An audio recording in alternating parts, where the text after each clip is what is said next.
Hello and good evening, I'm Criticorn, and in today's video I'm going to be talking about ArcheAge, the MMORPG that was free to play back all the way in 2014. This game was my favorite game for about 2 months. But due to shoddy promises from the development team, I had to leave this game. And a lot of other gamers throughout the years peeled away from it simply because it just wasn't an enjoyable experience. But through doing a lot of my homework and following a lot of other big gamers out there who enjoy this kind of game, we've been keeping our eye on it. And I thought it'd be time for me to share a video with maybe a few of you who don't know what ArcheAge is. For those of you who do, I'll just go ahead and warn you now. You're not going to learn anything in this video, as I'm just going to be covering the basics and trying to help all of those other players out there who maybe never heard of it or knew that it wasn't worth the time and energy at that time it was released. So in this video, I'll be covering the history, the basics, and why we can trust the new development team that's completely done a 180 and taken over the company and providing a brand new approach to the game. And because I'm one of you and I know how important your time and money is, let me be the guinea pig as I keep releasing future videos about this game, and I'll let you know if it's something worth trying.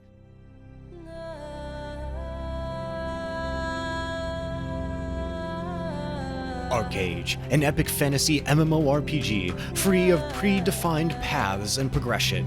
You're free to choose your own path and play your own way from the starting continents of Haranya and the magical land of Angrunya. You can wield the incredible powers drawn from 165 unique class combinations, master over 20 crafting skills, build houses and manors in the open world, farm, trade, and forge alliances, and lay waste to all who stand in your way.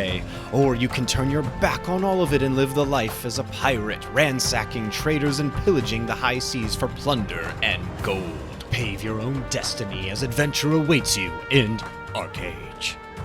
When ArcheAge was released on the North American and European servers in September of 2014, players from the closed beta had been praising the game, saying that the game's fun PvE and PvP content, along with the player-driven economy, trading, crafting, fishing, mining, and all sorts of other elements, were very enjoyable. Developers had said that while the game was pay to win, they stressed that they wouldn't allow the game to get out of hand and make sure that players that were putting money into the game didn't have too much of an advantage. But alas, the short version of the story is the developers went back on several of their promises, implementing huge game packages that gave players a very unfair advantage, ruining the player economy, allowing gold sellers to run amok, cheaters, hackers, and players using several dozen alt accounts, which made the game very unpleasant to play. Eventually, overpopulated servers within weeks became barren and empty, and developers were forced to merge almost all of the servers together. The developers also decided to take the toxic turn of silencing their critics. Both through forums and other forms of medium, they decided to silence anyone who challenged or reminded them of their broken promises in the past, thus even driving more players away, only causing the player-developer relationship to deteriorate further.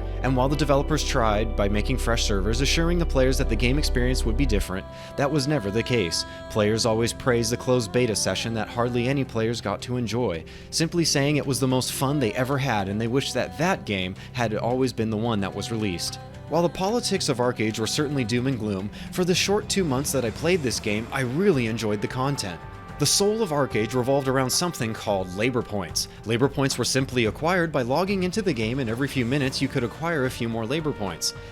However, to do anything in the game, your labor would be sucked up immediately in just with a few hours. Once labor is gone, it was very difficult for players to do anything other than attack NPCs. Even then, you couldn't open the loot you had acquired because it required labor to open it. And this is what led to the infamous Apex. Apex was essentially the monthly subscription. You could pay for it or acquire it with in-game gold. Apex unlocked and allowed players to acquire a lot more features to advance further in the game, including earning gold quicker and in larger quantities, and more importantly, acquiring labor while offline in ArcheAge. You might be asking yourself, why in the world were you even playing this game, Criticorn? Now, the fun of the game for me personally wasn't the most exciting. I never did attack the giant large raid bosses or get involved too much in PvP, but I did enjoy stealing other players' resources through something called illegal farms. Illegal farms were when players either didn't have enough space on their plot of farmland or no farm at all, and would go out into the wilderness and plant all of their crops, sometimes as far as the eye could see, in the hundreds. Players would also use extreme tactics by hiding and using puzzle-like Indiana Jones-styled maneuvers to get into hard-to-reach nooks and crannies up on top of mountains and cliffs. With my friend and I puzzling and piecing together all the different ways a player might have gotten to a certain location, it was so much fun to reap the rewards at the end as we stole all of their crops. It's fun being a thief, what can I say? Of course, while I did stick more to the economic side of ArcheAge, there was so much more available to me at any moment, and that's why I enjoyed it. I knew I had the option to go out and attack a giant raid boss, go out on the high seas and look for submerged ruins and find treasures. I wasn't bound because of the ship that I purchased, or the class that I chose. Unlike most games where you have to spend another 6-7 months grinding away so you can enjoy another element of the game, ArcheAge allows you within seconds to tweak and change your class skill trees. And even though there were meta skills, you could change your class hundreds of different ways, tweaking and fine-tuning those skills and specific spells, and getting the maximum performance out of your class. And while I did only play the game for a couple of months and didn't get to see or do much, I always missed a lot of the features that this game offered, and have yet to find a substitute that even came close to what this game allowed me to do, which is why I got really excited when I started reading about a new version of ArcheAge being released called ArcheAge Unchained. And as I said earlier in the video, I quit ArcheAge because I didn't care for the development team, or the new Fresh Start servers that were released over and over again promising a new gaming experience. The game was still very much pay to win, and the development team was still treating its players in the exact same fashion. So you might ask yourself, why the heck would I go back?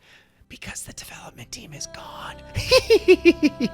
Of course, I don't wish for anybody to be out of a job, but when Tryon Worlds was finally absorbed by Gameco and they laid off the bulk of their development force, I was excited to hear this because this development team really was part of the problem and wasn't interested in being part of the solution, which is why Gameco's new development team is a complete breath of fresh air. Now, from what the developers have said, ArcheAge is going to be strictly a one-time purchase game, which is to say they're giving everybody the subscription for free. Once you buy ArcheAge, everybody earns labor the same, everybody will have the same advantages in-game, and nothing being sold in the item malls will give players any in-game advantage whatsoever. They're going to be all strictly cosmetics. Now, all of this news is really exciting, and I can't wait to purchase ArcheAge, which is currently going for $25. That said, I need to lay down a disclaimer or two.